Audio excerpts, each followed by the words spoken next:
It's really great being here today and hearing some really great success stories, but also hearing, I guess, some of the challenges of collaboration.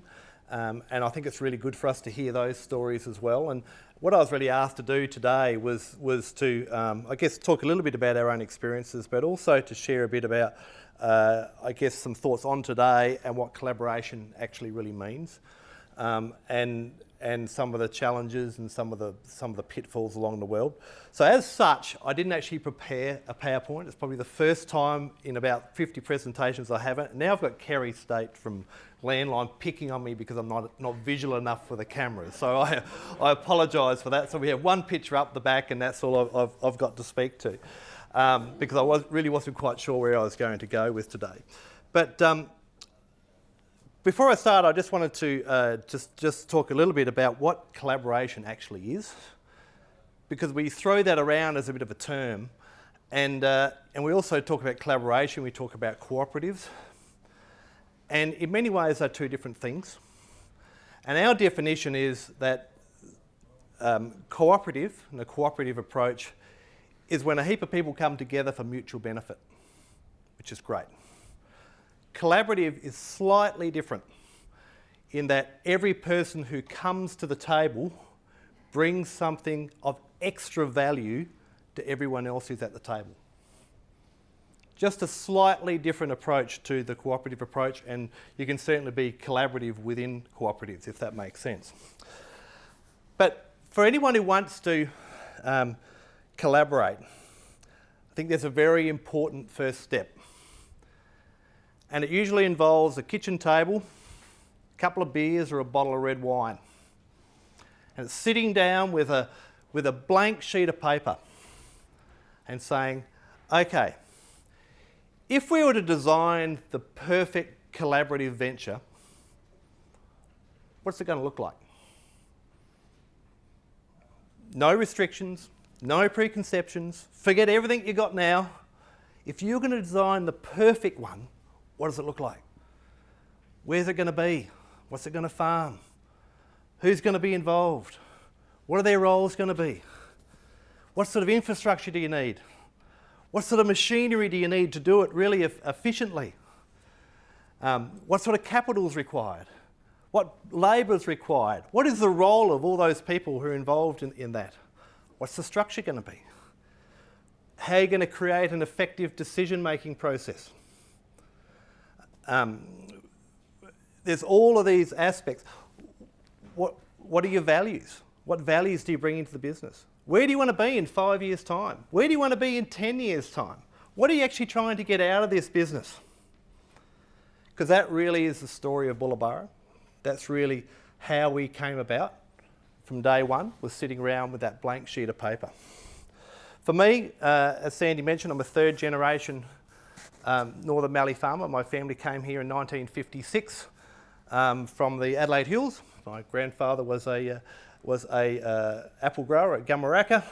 4 sons, not enough room. I'll come to Alawoona, lots of cheap dirt. Came in 1956, best year of the floods, fantastic.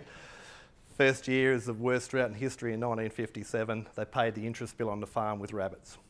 So that was a pretty good start. But 10 years ago, the short version of a very long story is that I was very fortunate to receive a Nuffield scholarship to look at collaborative farming ventures around the world. And 8 years ago, we set up Bulla Burra being our first collaborative farm, and we've been involved in setting up a few others since that point as well. Bulla Burra basically looks a little bit like this. We had a family farm of 2,000 hectares. This is the Gladigau family. The Schaefer family in Loxton also had 2,000 hectares. We set up a brand new company. We called it Bulla Burra. We leased our properties to Bulla Burra, and for that we receive a commercial lease. We worked out what we call an efficiency cell, being a match of land, machinery, infrastructure and labour. And that we believe that that efficiency cell for our business was 4,000 hectares. And we could farm 4,000 hectares with a 40-foot seeder, a 300 horsepower tractor, a 40-foot harvester, a boom spray, a mother bin, a chaser pin, 2 utes, 3 labour units. That was a cell. in order to grow our business, we should replicate that cell. So we believe that we had the capacity to run 2 cells as Bulla Burra, being 8,000 hectares.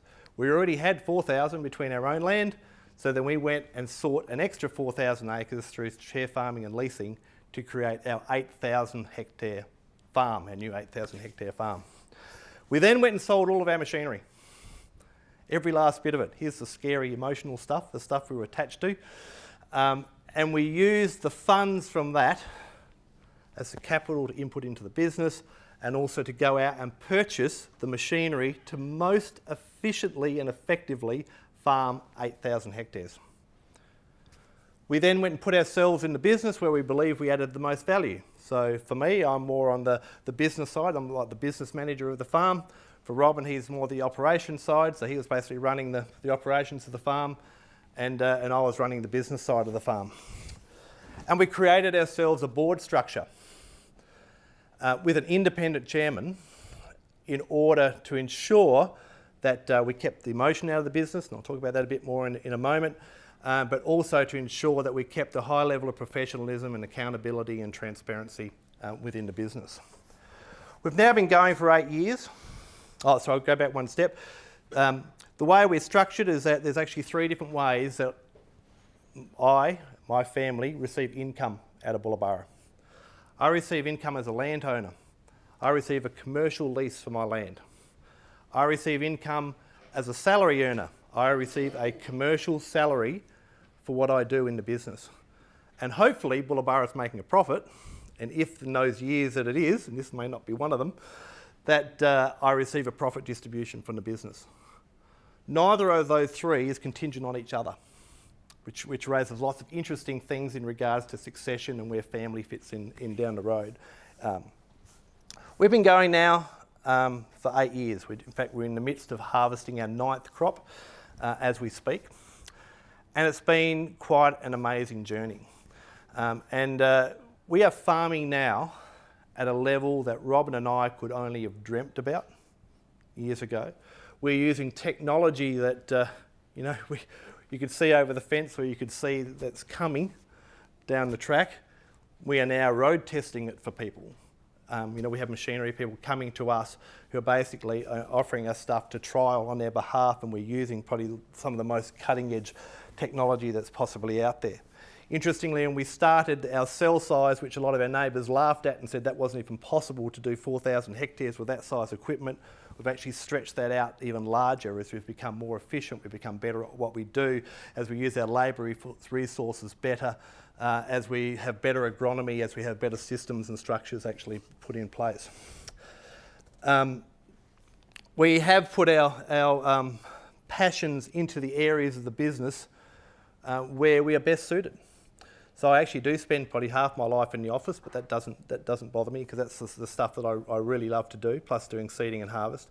Robin jumps out of bed in the morning, he goes out in the field and he kicks the dirt, and he doesn't have to worry about the machinery finance and things like that. So we are working in our areas of passion. There are obviously areas in every business we have a gap. And in those areas we've recognised that partly through the processes and systems that we have in place, and we engage in specialist services in order to help us to fill those needs along the way. We have this flexibility of involvement. I get weekends off. I get 4 weeks annual leave, and I have to take it. That's part of the requirement of the business. Seeding and harvest, yeah, we work hard. We work 6 days a week, 24 hours a day during seeding, and almost that at harvest time as well. But in between time, we have this flexibility because we have people in place to do specific roles, and we'd like to think that we're actually sharing some of our lives with our families as well, which has worked very well for us. And we have a robust board structure in which we make effective decisions, which is really important, and I'll talk a bit more about that in just a moment. When I went off on my scholarship in 2007, I guess I was a bit of an idealist, and I went off looking for the perfect collaborative model, like the model Surely there is a collaborative model. I'll go out there, pick up the model, bring it back to the Northern Mallee and Bob's your uncle, she'll work. And I didn't find it. There is no model. There are no rules. We've heard today the different models are out there. We've heard some fantastic stories today of collaborative models. They're all unique. They all work specifically based on the environment they're in, the people that are involved, the specific circumstances, the personalities of those that are involved. There are lots of models that are actually out there. And in some ways, no disrespect to the advisors and stuff who set these things up, the model's actually not that hard. You can build structures around anything. That's the easy bit. You know, collaboration's not that hard, and it stacks up economically. If I take two farms and put them together, almost doesn't matter what two farms I put together and model them, the economics stack up. When you talk about marketing together, purchasing together, all those sorts of things, the economics stack up just about every time. So why don't we see more of it? Why isn't it everywhere? And why do we keep hearing about the ones that fail? Why do they fail? I guess that's a question for all of us, isn't it? It's a question that when I did my Nuffield, I went to about 60 businesses around the world. And every place I went to, I asked them, what is the biggest threat to this business? Now you'd expect a whole range of answers to that, but there was only one. It was the same answer everywhere. The biggest threat to this business is emotion. Emotion and personalities could tear this business apart. Those that fail, why did they fail? Well, they failed because of emotion. And I guess in coming back, that was the big thing, I guess, that was hanging over me, and that we had to find a way to deal with that emotion. Because as farmers, we're really independent people. Especially small family farmers. It's probably the thing we pride ourselves on. We jump out of bed in the morning. What am I going to do today? I'm going to decide, because it's my farm. And into that comes things like heritage and the history of your farm, and you know, I'm going to do this because that's how Dad used to do it and all of that. There's this real fierce independence. The other thing is, we don't like to be accountable to anyone but ourselves. And we also don't like sharing information with other people. So this idea of going into a collaborative business where I might lose a bit of that independence, it's quite scary. I might have to be accountable to my business partner and actually make it look like I'm doing something. I might actually have to share details of my life and my personal life and my personal finances with someone else. Am I prepared to do that? That's the biggest threat. And that's why collaborative businesses don't work. So the question is, how do you mitigate that? We believe that there is a way, and the most successful way that we have felt that every successful collaborative business, like really successful collaborative business that we've come across, especially in collaborative farming where you're putting farms together and businesses together, is you need to have some sort of a board structure or advisory board or committee or whatever with an independent chair or an independent person who's running it. Someone who can take the emotion out of decision making, someone who can ensure that you're always being professional, that you're focused on the right things, that you're focused on strategy, but you're also taking everyone's views into account on the way through. Our chair of Bulla Burra is Jeff McDonald, who's actually here sitting in the back making sure I'm saying the right things here today. And it's interesting because Jeff's been our chairman for 8 years.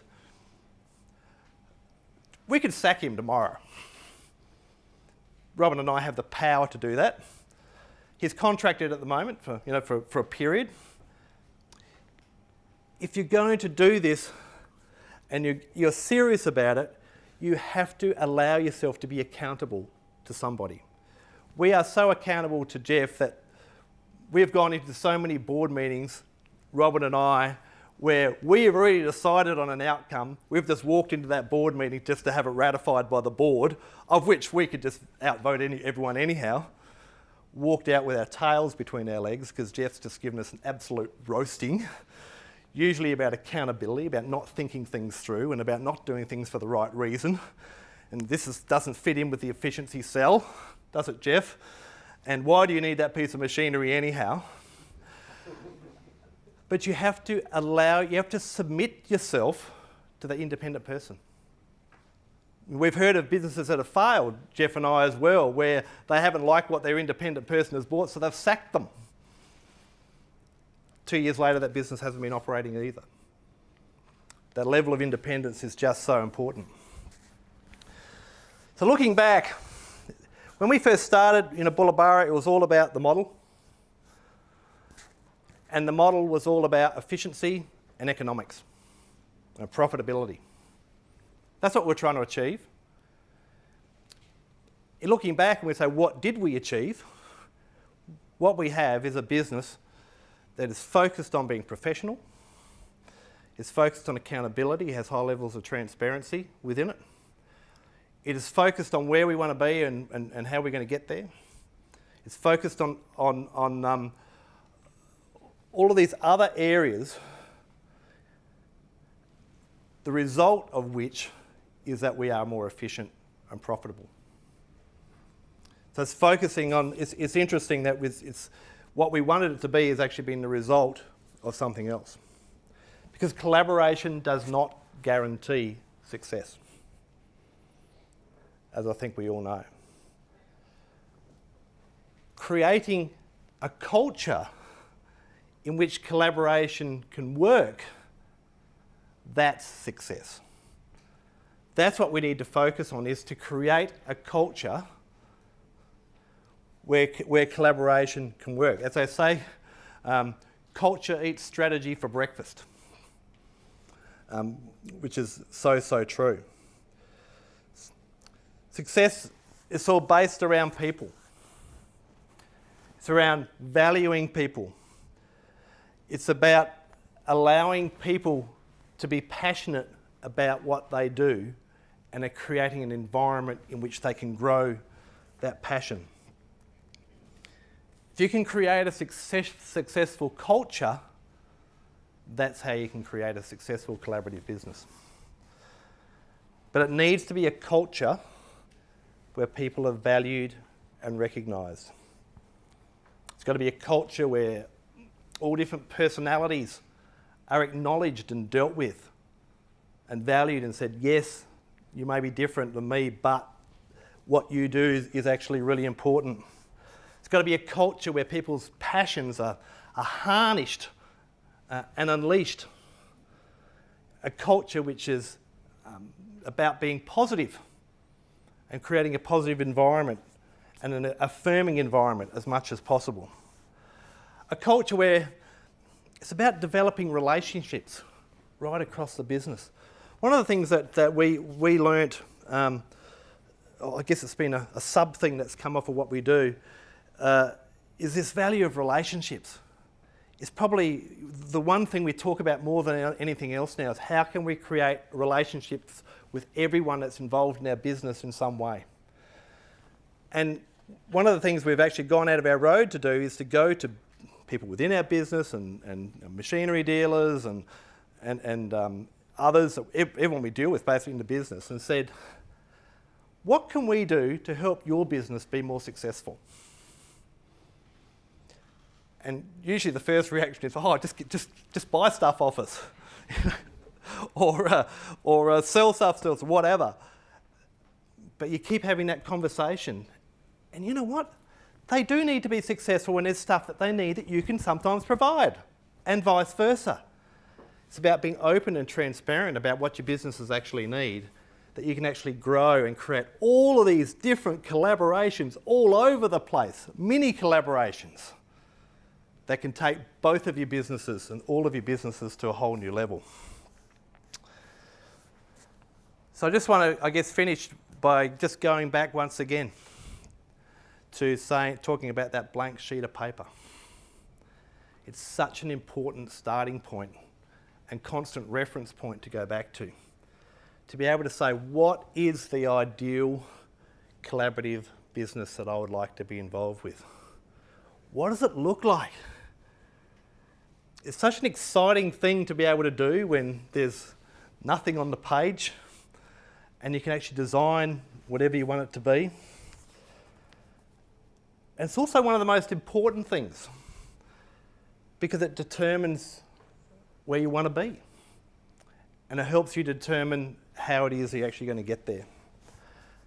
It also helps you determine the culture of the business that you are going to create. Because if you can create that culture from day one, you ingrain that culture in your business all the way through. If you can have a culture where you know that if there's a problem, that we have a way that we deal with that problem. If you have a culture where you recognise that there is heritage within your business that you need to acknowledge and you want to grow and you want to develop, then that will be the culture that not only you have in your business, but one that's recognised by everyone that's outside that looks at your business. I think I'll leave it at that. And I think I loved hearing all the other stories today, and I think that whole culture thing, I think, comes through in a lot of what everyone else was saying earlier in the day and is probably recognised in some of the challenges that come through as well. So I'm happy to take any questions if anyone's got any.